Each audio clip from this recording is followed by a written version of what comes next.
नमस्कार, वंदे मातरम। मैं हूं श्यामगिरी। आप देख रहे हैं हमारा चैनल मुद्दा भारत का। मुद्दा भारत का यानी इस समय में मुद्दा है महाराष्ट्र चुनाव का। यहाँ महाराष्ट्र में 29 महानगर पालिकाओं के चुनाव होने जा रहे हैं। 15 जनवरी को चुनाव है और 16 जनवरी को ही इसका रिजल्ट आ जाएगा। इस समय सब जगह सभाएं चल रही हैं, प्रचार का अंतिम रूप चल रहा है और हमारे साथ में है इसी विषय पर चर्चा करने के लिए कृपा शंकर सिंह जी, जो उत्तर भारतीय के कद्दावर नेता हैं, बीजेपी के नेता हैं। हम इसे जानने की कोशिश करेंगे कि जो यहाँ पर स्थिति परिस्थिति बनी हुई है, मुंबई को लेकर जिस तरह से विवाद खड़ा किया जा रहा है, उसके बारे में क्या उनका कहना है।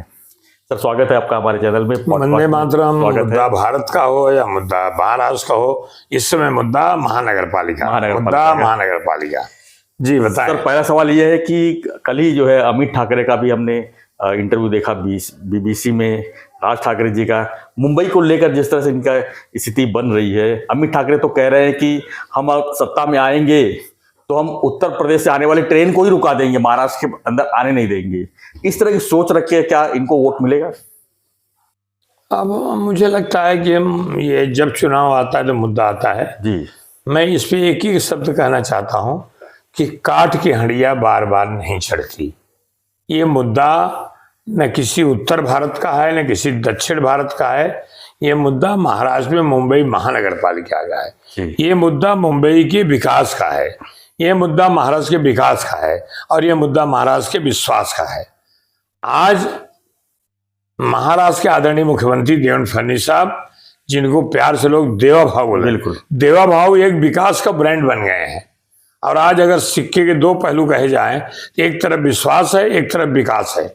और ये सब जो है, मार्गदर्शन किसका है, नेतृत्व किसका है? आदरणीय देश के प्रधानमंत्री नरेंद्र मोदी जी, जिनके आशीर्वाद से, जिनकी प्रेरणा से आज चाहे महाराष्ट्र हो, चाहे हमारा उत्तर प्रदेश हो, चाहे बिहार हो, चाहे राजस्थान हो, चाहे गुजरात हो, चाहे दिल्ली, बचा क्या है? तो ये जो देश जिस दिशा में जा रहा है, तो दिशा और दशा तय करने का काम जो है विकास का मुद्दा और कोई मुद्दा नहीं है जी। हर आदमी विकास। यहाँ भाषा की लड़ाई है ही नहीं है, प्रांत की लड़ाई नहीं, बिल्कुल नहीं है। यहाँ लड़ाई कोई लड़ाई नहीं है, मुद्दा है। समस्या का समाधान कौन करेगा? राज ठाकरे जी बार बार यही कह रहे थे, कल सभा देखा हमने, आपने भी देखा होगा, कि यही कह रहे हैं कि उत्तर प्रदेश के लोगों को भी समझना चाहिए कि हिंदी जो है राष्ट्रीय भाषा नहीं है और हिंदी कोई भाषा ही नहीं है। और वो मराठी मुद्दे को जो है भुनाना चाहते हैं। और मराठी मुद्दे पर कितनी वोट मिलेगी उनको, क्या लगता है? मैं बार बार कह रहा हूं, मुद्दा तो विकास का है ना जी। ये मेट्रो कितनी लगेगी, लोगों को आवागमन की सुविधाएं कितनी मिलेंगी, ट्रेन चल रही है, कोस्टल रोड बन रहा है, अभी वो यहाँ से भांडू से भिवंडी टनल रोड बनने का प्रस्ताव पास हो गया है। इस पे जाएगा लोग ना। हमारा जो झोपड़पट्टी है, जो मतलब आज भी लोगों की इतनी परेशानी है, एक तरफ अट्टालिकाएं हैं, दूसरी तरफ झोपड़पट्टी है, मुद्दा उसका है। क्या उस गरीबी निकलेंगे 25 साल 30 साल पहले? मैंने भी 22 साल निकाला हूँ स्लम में। मैं विधान परिषद का सदस्य था, पूरा 5 साल हमारा वहीं गया हुआ है। इवन मंत्री बनने के बाद भी 6 महीना मैं वहीं रहा हूँ। कष्ट मालूम है ना, जिसको कष्ट मालूम, जिसको दर्द मालूम है, वो अब बताएगा हमारा मुद्दा क्या है। तो यहाँ मुद्दा प्रांत का, भाषा का तो है ही नहीं। तो क्या सर, मुंबई सहित एमएमआर इलाके में बड़ी संख्या में परप्रांतीय रहते हैं, उत्तर प्रदेश के लोग रहते हैं, क्या मैसेज देना चाहेंगे? क्योंकि 2 दिन बाद चुनाव ही है भाई। कल शाम को 5 बजे तक नगाड़ा बनना बजना बंद हो जाएगा, माइक बंद हो जाएगी। 14 तारीख को भगवान सूर्य उत्तरायण में जाएंगे, मकर शांति को डुबकी लगाएंगे। ये हमारा सनातनी जो धर्म है ना, कैसे एक पर्व है जी।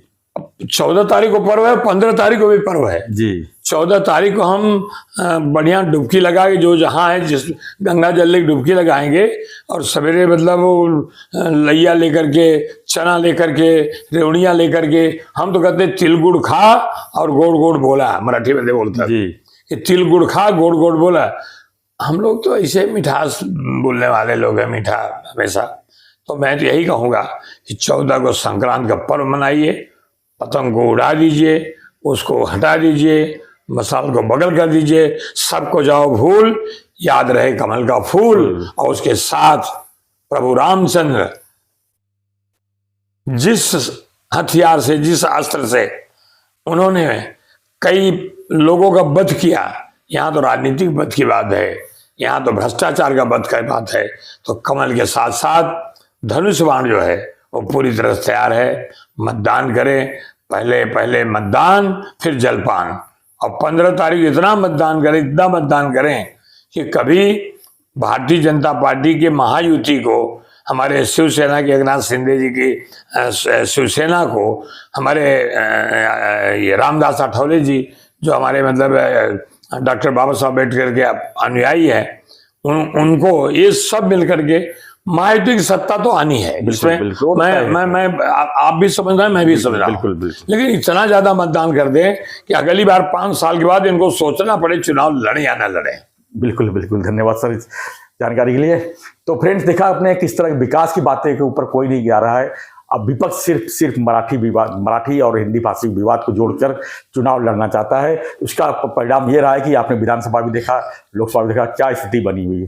फिलहाल इस समय ठाकरे बंधु एक साथ आए हुए जरूर हैं, लेकिन उनकी स्थिति क्या होगी वो 16 तारीख को पता चलेगा। लेकिन जिस तरह से कृपा जी ने आह्वान किया लोगों से कि ज़्यादा से ज़्यादा मतदान कीजिए, जितनी मतदान संख्या में बढ़ेगी उतनी लोकतंत्र एक हिस्सा है आप लोकतंत्र के, तो आप जरूर वोट कीजिए और ऐसे लोगों को वोट कीजिए जो आपका जो हित चाहता हो, जो आपके इलाके को सुंदर बनाना चाहता हो।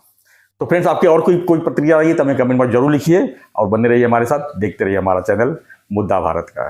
धन्यवाद सर, बहुत धन्यवाद। जय हिंद, जय भारत, उसके लिए जय भीम। धन्यवाद, जय हिंद।